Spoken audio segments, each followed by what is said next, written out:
সঙ্গীতা সকালবেলা ঘুম থেকে উঠে রান্নাঘর পরিষ্কার করার পর গরম গরম কড়াইশুঁটির কচুরি এবং আলুর দম রান্না করতে শুরু করে দেয়। কারণ আজকে যেহেতু ছুটির দিন, তাই সঙ্গীতার স্বামী এবং শাশুড়ি মা তার কাছে কড়াইশুঁটির কচুরি এবং আলুর দম খাওয়ার জন্য আবদার করে।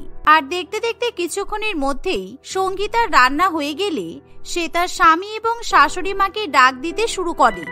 মা, তাড়াতাড়ি চলে আসুন, আমার গরম গরম কড়াইশুঁটির কচুরি ভাজা হয়ে গেছে। আর রাকেশ, তুমিও চলে এসো, কচুরি ঠান্ডা হয়ে গেলে খেতে ভালো লাগবে না কিন্তু। তাড়াতাড়ি এসো তোমরা, আমি খাবার পরিবেশন করে দিচ্ছি।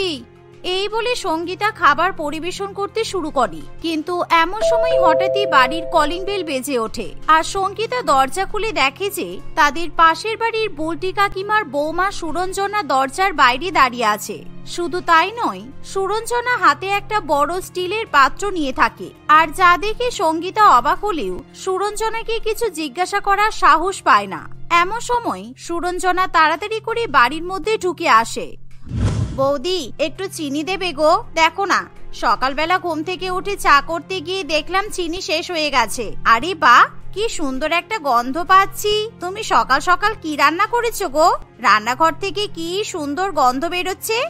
আরে না না, তেমন কিছু নয়। আজকে রাকেশ আর ওর মা কড়াইশুঁটির কচুরি আর আলুর দম খেতে চেয়েছে, তাই আমি ওদের জন্য সকালবেলা উঠে কড়াইশুঁটির কচুরি আর আলুর দম রান্না করলাম।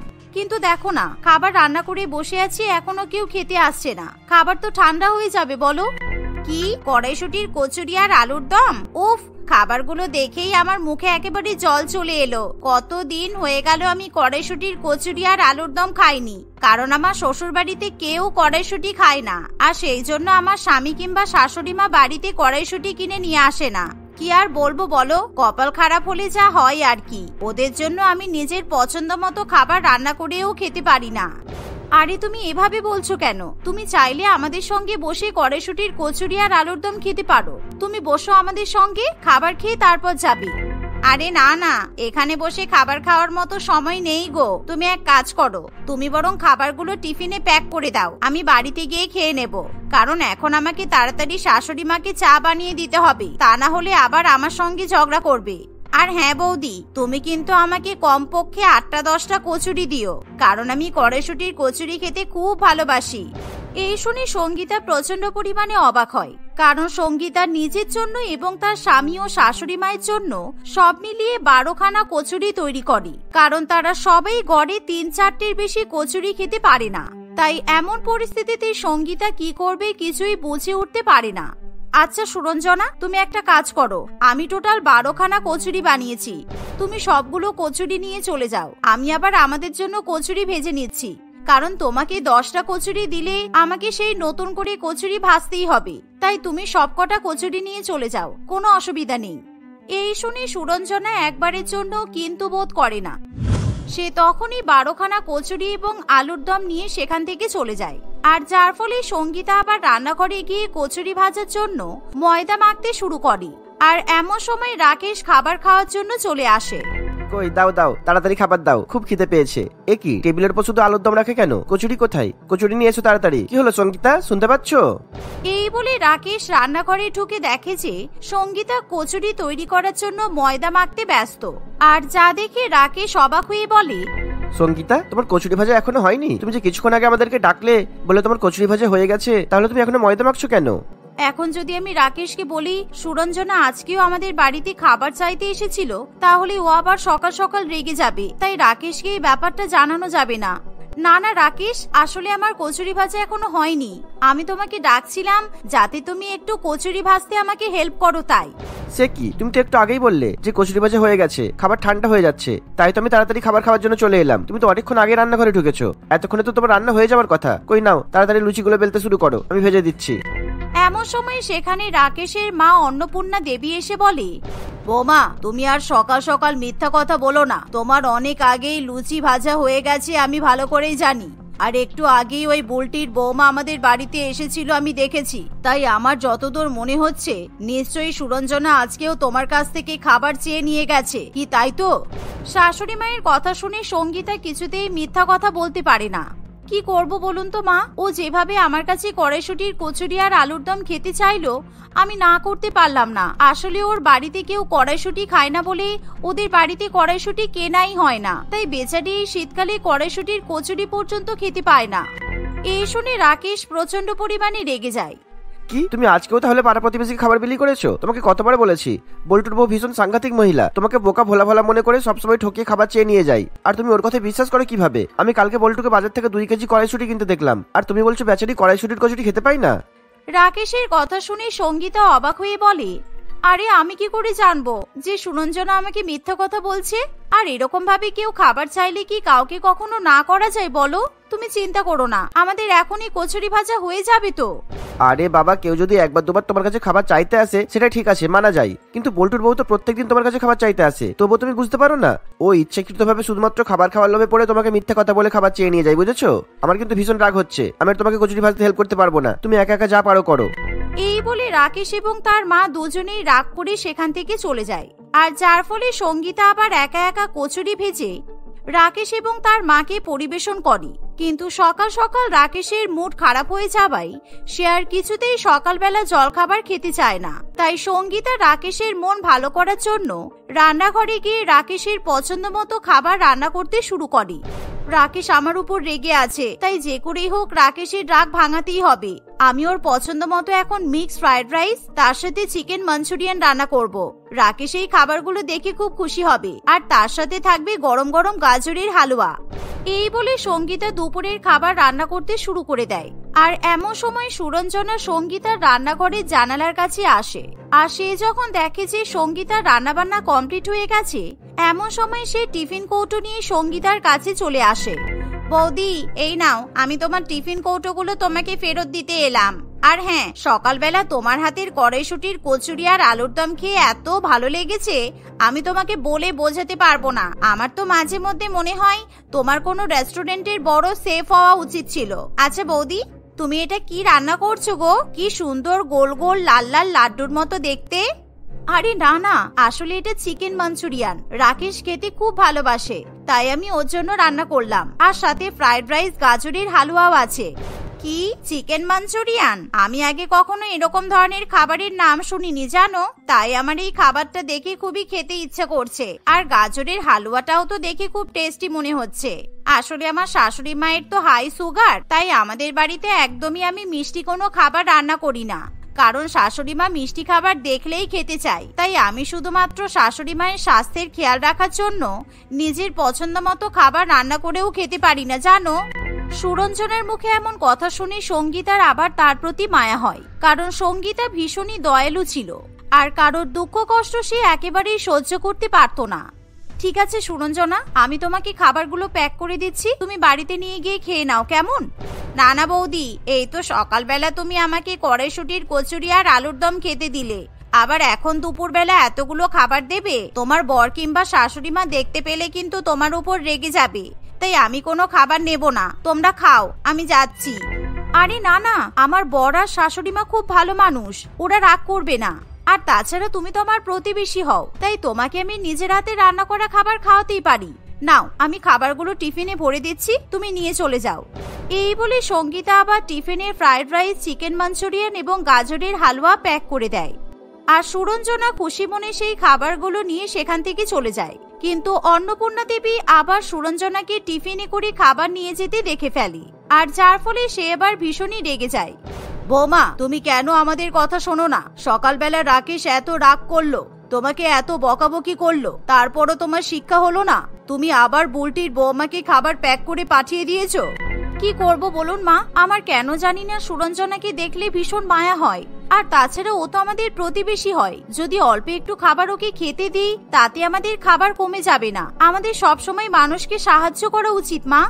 আমাদের তাদেরকেই সাহায্য করা উচিত যাদের সত্যিকারের সাহায্যের প্রয়োজন। তোমার যদি এতই রান্নাবান্না করে কাউকে খাওয়ানোর ইচ্ছা হয়, তাহলে তুমি পাড়া প্রতিবেশীকে নয়, তুমি গরিব মানুষদের রান্না করে খাওয়াও, কিংবা রাস্তার ধারের গরিব ছোট ছোট বাচ্চাদেরকে খাবার কিনে খাওয়াও, এতে করে আমরা খুব খুশি হব। কিন্তু বুলটির ছেলে এত ভালো সরকারি চাকরি করে, ওদের তো খাওয়া পড়ার কোনোই অভাব নেই, তবুও সুরঞ্জনা লোভাদের মতো সবসময় তোমার কাছে খাবার চাইতে চলে আসে। এরকম ভাবে বলবেন না মা। আমার কেন জানি না সুরঞ্জনাকে দেখে খুবই অসহায় বলে মনে হয়। ওর করুণ মুখটা দেখে আমার খুব মায়া হয়, আর সেই জন্য আমি ওকে কোনো মতেই না করতে পারি না, বিশ্বাস করুন। উফ, তুমি কেন এত বোকা কি জানি। মনে হচ্ছে তুমি কোনোদিন এই গোটা বাড়িটা বুলটির বৌমার নামে লিখে দেবে। আচ্ছা, এতদিন পর্যন্ত সুরঞ্জনা তোমার কাছ থেকে অনেক খাবার চেয়ে নিয়ে গেছে। তুমি বরং একবার ওদের বাড়িতে গিয়ে খাবার চেয়ে দেখো তো সুরঞ্জনা তোমাকে খাবার খেতে দেয় কিনা, তাহলে আমি মানবো যে সুরঞ্জনা ভালো মেয়ে। শাশুড়ি মায়ের কথা শুনে সঙ্গীতা হাতে একটা পাত্র নিয়ে সুরঞ্জনাদের বাড়ির দিকে যায়, কিন্তু সেখানে গিয়ে সঙ্গীতা যেটা দেখতে পায় সেটা সে নিজে চোখে বিশ্বাস করতে পারে না। মা, আপনারা এভাবে আমাকে আর কতদিন কষ্ট দেবেন? 2 মাস হয়ে গেছে আপনারা আমাকে খেতে দিচ্ছেন না। আমাকে পাড়া পড়োশির বাড়ি থেকে খাবার চেয়ে খেতে হচ্ছে। বল্টু, তুমি অন্তত আমার বাবা মায়ের কষ্টটা বোঝার চেষ্টা করো। আমার উপর তোমরা আর কতদিন এভাবে অত্যাচার করবে? আমি আর কতদিন লোকের বাড়ি থেকে খাবার চেয়ে খাবো বলো? যতদিন না তোর বাবা মা আমার ছেলেকে 4 চাকা গাড়ি কিনে দিচ্ছে ততদিন পর্যন্ত আমরা তোকে কোনো খাবার খেতে দেব না। বিয়ের সময় তোর বাবা বলেছিল বিয়ের 1 মাস পরেই আমার ছেলেকে 4 চাকা গাড়ি কিনে দেবে, কিন্তু বিয়ে 6 মাস হয়ে গেল, এখনো পর্যন্ত আমার ছেলেকে কোনো গাড়ি কিনে দেওয়া হয়নি। তোর বাবা মা আমাদেরকে ঠকিয়েছে, আর সেই শাস্তি তোকে তো পেতেই হবে। আমার বাবা মা আপনাদেরকে ঠকায়নি। বল্টুকে গাড়ি কিনে দেওয়ার জন্য আমার বাবা টাকা জমিয়েছিল, কিন্তু আমার বিয়ের পর হঠাৎই আমার মায়ের হার্ট অ্যাটাক হলো, আর মায়ের হার্টের অপারেশন করতে গিয়ে বাবার সব টাকা খরচ হয়ে গেছে। তাই বাবা এই মুহূর্তে আর আপনাদেরকে গাড়ি কিনে দিতে পারছে না। আপনারা অন্তত আর 6 মাস আমার বাবাকে সময় দিন, দেখবেন আমার বাবা নিশ্চয়ই গাড়ি কিনে দেবে। এরকম দৃশ্য দেখে সঙ্গীতা প্রচন্ড পরিমাণে রেগে যায়, আর সে তখন এরকম বেদনাদায়ক দৃশ্য ভিডিও রেকর্ডিং করে, কারণ সে কিছুতেই সুরঞ্জনের উপর এরকম অত্যাচার মেনে নিতে পারে না। আপনাদের লজ্জা করে না? আপনারা শুধুমাত্র যৌতুকের জন্য বাড়ির বৌমাকে এরকম ভাবে না খাইয়ে রেখেছেন। এখানে আসলে আমি তো জানতেই পারতাম না যে সুরঞ্জনা কেন প্রত্যেকদিন আমার কাছে খাবার চাইতে যেত। আপনারা এরকম ভাবে সুরঞ্জনের উপর অত্যাচার করছেন। আমি কিন্তু আপনাদের সমস্ত কথা ভিডিও রেকর্ডিং করেছি। আপনারা যদি এবার থেকে সুরঞ্জনাকে ঠিক মতো খেতে না দেন, তাহলে আপনারা যৌতুকের দাবিতে কিভাবে বাড়ির বৌমার উপর নির্যাতন করছেন সেটা আমি পুলিশের কাছে গিয়ে দেখিয়ে দেব, আর পুলিশ এসে আপনাকে আর আপনার ছেলেকে ধরে নিয়ে যাবে। এই শুনে বল্টু এবং তার মা দুজনেই খুবই ভয় পেয়ে যায়, তাই তারা তখনই হাত জোড় করে সুরঞ্জনার কাছে ক্ষমা চায়। এমনকি তারা স্পষ্টভাবে জানিয়ে দেয় তারা আর কোনো রকম ভাবে যৌতুক দাবি করবে না, যার ফলে সুরঞ্জনা খুবই খুশি হয়। আর সেদিন থেকে সুরঞ্জনাকে আবার পেট ভরে খাবার খেতে দেওয়া হয়। তাই এখন আর সুরঞ্জনাকে সঙ্গীতাদের বাড়িতে গিয়ে খাবার চাইতে হয় না, আর যা দেখে সঙ্গীতা এবং তার পরিবারও খুবই খুশি হয়।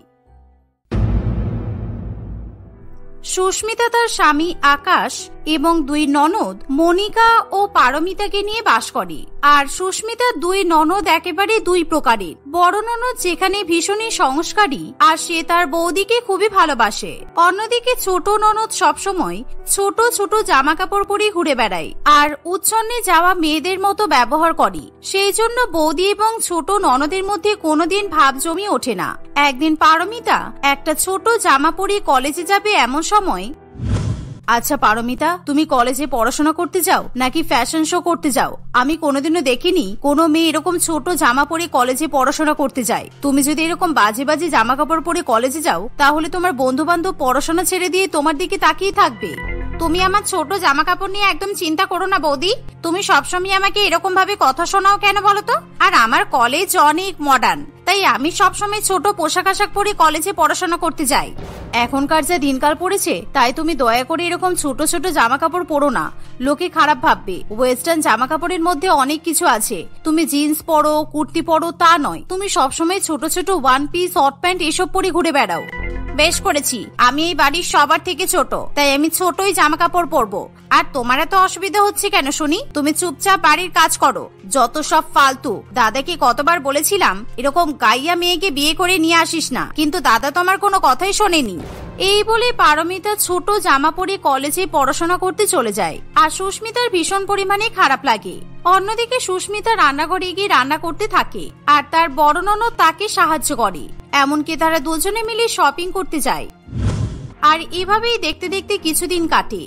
একদিন, দিদি আমার ফুচকা খেতে ভীষণ ইচ্ছা করছে, আমি কতদিন ফুচকা খাইনি, চল না আমি আর তুই দুজনে গিয়ে ফুচকা খেয়ে আসি। বেশ মুচমুচে ফুচকা খাবো, মনটা ভালো হয়ে যাবে। হ্যাঁ ঠিকই কথা বলেছিস, দাঁড়া আমি গিয়ে বৌদিকে বলি, তারপর আমি তুই আর বৌদি একসঙ্গে ফুচকা খেতে যাব, তাহলে খুব মজা হবে।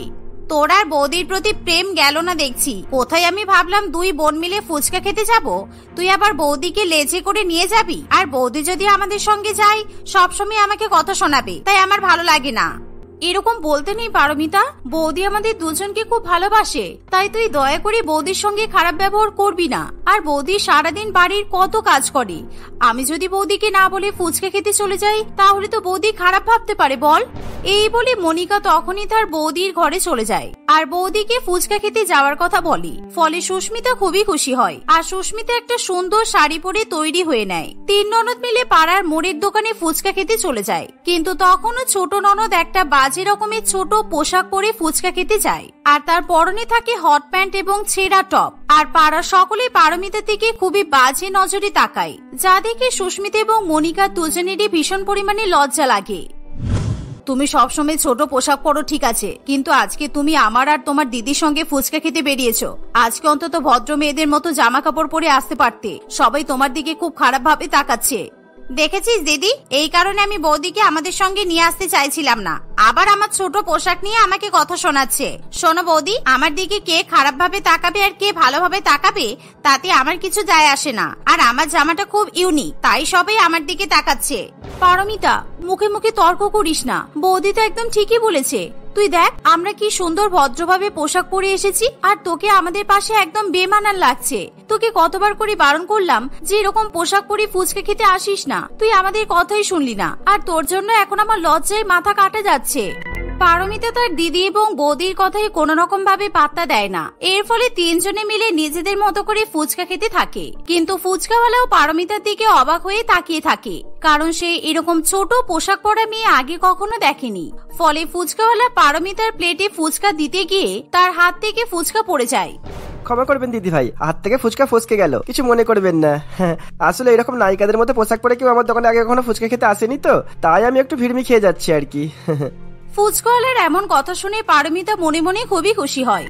চুপ করুন আপনি, দেখেছো পারমিতা, তুমি এরকম ছোট পোশাক পরে ফুচকা খেতে এসেছো বলে ফুচকাওয়ালাও তোমাকে টোন টিটকিরি কাটছে, আর তুমি সেই কথা শুনে হাসছো? তোমার লজ্জা করছে না? ওনার হাত থেকে ফুচকা পর্যন্ত ফসকে যাচ্ছে, ছি। আচ্ছা মুশকিল, আমার এত সুন্দর হট থাইস দেখে যদি ফুচকাওয়ালার হাত থেকে ফুচকা পড়ে যায় তাহলে তো আমার দোষ নয়, আর সবাই যদি ফুচকা ছেড়ে আমার পায়ের দিকে তাকিয়ে থাকে তাহলে তো আমার ভালো লাগবেই, তাই না? পারমিতার এরকম অসভ্যজনক কথা শুনে তার দিদি এবং বৌদি কিছুতেই সেখানে দাঁড়িয়ে থাকতে চায় না, ফলে তাড়াতাড়ি করে ফুচকা খেয়ে সবাই বাড়িতে চলে আসে। আর বাড়িতে আসার পর তারা পারমিতাকে আবার বকাবকি করে, কিন্তু পারমিতার তাতে কিছু যায় আসে না, কারণ সে ছোট জামা কাপড় পরতে পরতে অভ্যস্ত হয়ে উঠেছিল। এভাবেই ক্যালেন্ডারের পাতায় বেশ কিছুদিন কাটে। আর একদিন আমার বস আজকে আমার প্রমোশন দিয়েছে আর আমার মাহিনা অনেকটাই বেড়ে গেছে, তাই আমি আজকে খুব খুশি। তোমরা তিনজনে মিলে যা ইচ্ছা হয় তাই শপিং করে নাও, আর তার সমস্ত বিলে আমি পেমেন্ট করব, কোনো অসুবিধা নেই। আকাশের কথা শুনে সুস্মিতা, মনিকা এবং পারমিতা ভীষণ পরিমাণে খুশি হয়। ফলে তারা তিনজনে মিলে আকাশের কার্ড নিয়ে শপিং করতে চলে যায়। সুস্মিতা এবং মনিকা মিলে সুন্দর সুন্দর শাড়ি, কুর্তি এবং সালোয়ার কামিজ কেনে। অন্যদিকে পারমিতা শুধুমাত্র ছেঁড়া জিন্স, ছেঁড়া top, crop top, one piece ইত্যাদি মডার্ন জামা কাপড় দেখতে শুরু করে। তুমি তোমার দাদার টাকা খরচ করে এত ছোট ছোট পোশাক কিনবে, এতে তো কোনো রকম কোনো কাপড়ই নেই, বেকার বেকার ঠকে যাওয়া হবে। সুতরাং এত টাকা নষ্ট করে এরকম ছোট ছোট জামা কাপড় কিনো না তুমি। ও বৌদি প্লিজ, তুমি আমাদের সঙ্গে শপিং করতে এসে এরকম মিডল ক্লাস টাইপের কথা বলো না। আর বেশি টাকা খরচা করে আমি বেশি কাপড়ওয়ালা জামা কাপড় কিনবো, তার কোনো মানে আছে নাকি? আর তুমি স্টাইল আর ট্রেন্ড সম্পর্কে কিছু বোঝো? এই বলে পারমিতা তার বৌদিকে একেবারে চুপ করিয়ে দেয়, আর সে ছোট জামা কাপড় কিনে হাজার হাজার টাকা নষ্ট করে। এভাবে শপিং করার পর তারা যখন বাড়িতে ফিরে আসে তখন সবাই মিলে আকাশকে জামা কাপড় দেখায়। এমন সময় তোমরা যখন শপিং করছিলে আর আমার কার্ড থেকে টাকা উইথড্র করছিলে তখন আমার ফোনে মেসেজ এসেছিল। আমি তো অবাক হয়ে গেলাম যে তোমরা এত টাকা খরচা করে জামা কাপড় কিনেছো। হ্যাঁ আমি মানছি যে আমি তোমাদের শপিং করতে বলেছি, তাই বলে তার তো একটা লিমিট থাকে। তোমরা কি এমন জামা কাপড় কিনলে যাতে লক্ষ লক্ষ টাকা খরচা হয়ে গেল? আমাকে আর মনিকাকে একদম কথা শোনাবে না, কারণ আমরা কিন্তু বেশি টাকা নষ্ট করে জামা কাপড় কিনিনি। টাকা নষ্ট করেছে তোমার ছোট বোন, ও টাকা নষ্ট করে এরকম ছেঁড়া জিন্স, ছেঁড়া টপ, স্লিভলেস, ব্যাকলেস জামা কাপড় কিনে নিয়ে এসেছে। বেশ করেছি, আমি ছোট জামা কাপড় কিনেছি। আর দাদা, তোর মনে নেই ছোটবেলা থেকে তুই আমাকে সবসময় বলেছিস আমি যাতে মডার্ন মেয়েদের মতো করে থাকি, আর তোর ছোট বোন যাতে সবসময় মডার্নদের মতো জামা কাপড় পরে, তুই তো সেটাই চাইতিস। আর এখন যখন আমি টাকা নষ্ট করে জামা কাপড় কিনেছি, তখন তুই আমাকে কথা শোনাবি? বাপ রে বাপ, বোন ঠিক আছে, আমার বলা ভুল হয়ে গেছে। তোর যা ইচ্ছে তুই তাই কর, তুই যেমন ইচ্ছে জামা কাপড় পর, আমি তোকে কিচ্ছু বলবো না। আর এই যে তোমরা কিন্তু আমার ছোট বোনকে কিচ্ছু বলবে না, কারণ এই বাড়িতে ও সবচেয়ে ছোট, ওর যাতে মনে কোনো কষ্ট না হয়, বুঝেছো? এই বলে আকাশ সেখান থেকে চলে যায়। এভাবেই সময় কাটতে থাকে। পারমিতা সবসময় অসভ্যদের মতো ছোট জামা কাপড় পরে ঘুরে বেড়ায়। কখনো সে বন্ধুদের সঙ্গে পার্টি করতে যায়, কখনো বান্ধবীদেরকে বাড়িতে ডেকে নিয়ে আসে, আবার কখনো ছোট জামা কাপড় পরে শপিং মলে চলে যায়। আর সবসময় সে বাড়িতে ছোট ছোট জামা কাপড় কিনে নিয়ে আসে, কিন্তু তাকে যে দেখতে দৃষ্টিকটু লাগে সেটা কিছুতেই পারমিতা বিশ্বাস করতে চায় না। একদিন, সুস্মিতা, কমল বিদেশ থেকে দেশে ফিরছে, আমি ওকে আমাদের বাড়িতে কালকে ইনভাইট করেছি, তাই তুমি ওর জন্য ইলিশ মাছের ঝোল, ভেটকি মাছের পাতুরি আর মটন কষা রান্না করো। অনেকদিন পর আমার বন্ধু আমাদের বাড়িতে আসবে, সুতরাং আমি খুব খুশি। হ্যাঁ ঠিক আছে, আমি কালকে সকালবেলা ঘুম থেকে উঠে সবকিছু রান্না করে রাখবো, তুমি চিন্তা করো না। আকাশ তার বউয়ের কথা শুনে খুবই খুশি হয়। অন্যদিকে পারমিতা তার দাদা এবং বৌদির কথা শুনে ফেলে, আর সেও মনে মনে খুবই খুশি হয়, কারণ পারমিতা অনেক আগেই কমলকে ফেসবুকে দেখেছে, আর কমলকে দেখতে এতটাই হ্যান্ডসাম যে পারমিতা প্রথম দেখাতেই তাকে নিজের মন দিয়ে বসে। ও মাই গড, আমি তো ভাবতেই পারছি না যে আমি যাকে পছন্দ করি সে কালকে আমাদের বাড়িতে আসবে। যে করেই হোক কালকে আমাকে কমলের মন জয় করতেই হবে। কমল অনেক বড় লোক, আমি একবার যদি ওকে বিয়ে করতে পারি তাহলে আমার লাইফ একেবারে সেট হয়ে যাবে। আর কমল তো বিদেশে থাকে, ও ওয়েস্টার্ন জামা কাপড় পরা মেয়েদেরও খুব ভালোবাসে, আমি জানি। তাই আমি কালকে ছোট ছোট পোশাক পরে ঘুরে বেড়াবো, যাতে প্রথম দেখাতেই কমল আমাকে ভালোবেসে ফেলে। এই বলে পারমিতা আর এক মুহূর্ত অপেক্ষা করতে চায় না। সে তার দাদার ক্রেডিট কার্ড নিয়ে শপিং মলে চলে যায় আর দামি দামি ছোট জামা কাপড় কিনে নিয়ে আসে। পরের দিন সকালবেলা উঠে সুস্মিতা এবং মনিকা রান্নাঘরে গিয়ে কমলের জন্য সুন্দর সুন্দর রান্নাবান্না করতে শুরু করে। অন্যদিকে পারমিতা নিজের রূপচর্চা করতেই ব্যস্ত থাকে। সে সকাল থেকে বাজে ধরনের ছোট জামা কাপড় পরে বাড়িতে কমল আসার জন্য অপেক্ষা করতে থাকে। বোন, তুই ছোট জামা কাপড় পরতে ভালোবাসিস আমি জানি, কিন্তু আজকে অন্তত একটু বড় জামা কাপড় পরতিস, কারণ আমার বন্ধু আসবে, ও তোকে দেখলে কি ভাববে বলতো? এই চুপ কর তো, কিচ্ছু ভাববে না। তোর বন্ধু বিদেশে থাকে, সুতরাং এরকম জামা কাপড় পরা মেয়েদেরকে দেখতেও অভ্যস্ত। আর এখনকার দিনে কেউ কাউকে জামা কাপড় দেখে জাজ করে না দাদা। এভাবেই পারমিতা আকাশকে চুপ করিয়ে দেয়। আর দেখতে দেখতে কিছুক্ষণ কাটে আর কমল তাদের বাড়িতে চলে আসে। কমলকে দেখে সবাই খুবই খুশি হয় আর সবাই মিলে একসঙ্গে গল্প করতে বসে। বিশেষ করে পারমিতা একেবারে কমলের গায়ে ঢলে ঢলে পড়ে যাওয়ার চেষ্টা করে। আর খাওয়া দাওয়ার সময় হলে সুস্মিতা এবং মনিকা দুজনে মিলে কমলকে খাবার পরিবেশন করে। তারা বাঙালি রান্নাবান্না করে কমলকে খাওয়ায়, এর ফলে কমল প্রচন্ড পরিমাণে খুশি হয়। আর যখন কমলের বাড়িতে ফিরে যাওয়ার সময় হয় তখন, আকাশ, তোর সাথে আমার একটা পার্সোনাল কথা আছে, কিন্তু আমি সবার সামনে ব্যাপারটা বলতে চাইছি না। আমি বাড়িতে ফিরে গিয়ে তোকে ফোন করবো, ওকে? এই বলে কমল সেখান থেকে চলে যায়। আর পারমিতা মনে মনে ভেবে নেয় যে কমল তাকে পছন্দ করে ফেলেছে, আর তাই পারমিতা কমলের সঙ্গে বিয়ে করে বিদেশে গিয়ে সংসার পাতার স্বপ্ন দেখতে শুরু করে দেয়। কিন্তু কিছুক্ষণ পর কমল যখন বাড়িতে ফিরে যায় তখন সে আকাশকে ফোন করে বলে, দেখ আকাশ, তুই তো ভালো করেই জানিস আমার মায়ের শরীরটা ভালো নয়, আর আমি সারাদিন বিদেশে কাজে ব্যস্ত থাকি। তাই আমি এমন একটা মেয়েকে বিয়ে করতে চাই যে আমার সংসার বেঁধে রাখবে। আর তুই তো ভালো করেই জানিস ওইসব বিদেশি মেয়েগুলো মোটেই ভালো নয়, ছোট ছোট পোশাক পরে ঘুরে বেড়ায়, ছেলেদের গায়ে ঢলে পড়ে, গল্প করে। আমি ওসব মেয়ে মোটেই পছন্দ করি না। সেই জন্যই তোর বড় বোনকে আমার খুব পছন্দ হয়েছে। আমি কতদিন পরে এরকম একটা চুড়িদার পরে একটা সুন্দরী মেয়ে দেখলাম, আর আমি জানি মনিকা আমার সংসার খুব ভালো করেই বেঁধে রাখবে, তাই আমি তাকে বিয়ে করতে চাই। আকাশ কমলের কথা শুনে খুশিতে একেবারে পাগল হয়ে ওঠে, কারণ এর আগে অনেক ছেলে মনিকাকে বিয়ে করতে চায়নি। যেহেতু মনিকা একটু সংস্কারী ধরনের, তাই অনেক ছেলেই মনিকাকে পছন্দ করে না। কিন্তু কমল এখন নিজে থেকে মনিকাকে বিয়ের প্রস্তাব দিচ্ছে দেখে আকাশ তার আনন্দ ধরে রাখতে পারে না। ফলে সে মনিকার সঙ্গে কমলের বিয়ে দিতে রাজি হয়ে যায়। সুস্মিতা, একটা দারুণ খবর আছে। কমল আমাকে ফোন করেছিল, আর ও মনিকাকে বিয়ে করতে চাই, কারণ ওর মনিকাকে খুব পছন্দ হয়েছে। আর আমি চাই 1 সপ্তাহের মধ্যেই দুইজনের বিয়ে দিয়ে দিতে। সত্যি ঈশ্বর আমাদের দিকে মুখ তুলে চেয়েছেন যে এতদিন পর আমার বড় বোনের বিয়ে হবে। তুমি সত্যি বলছো? আমিও খুব খুশি, আমার বড় ননদের তাহলে বিয়ে হবে এবার।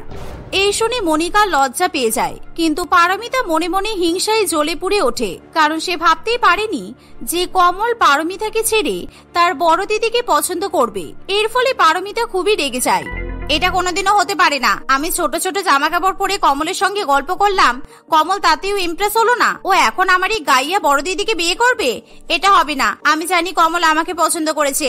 আর দাদা, তুই মিথ্যা কথা বলছিস।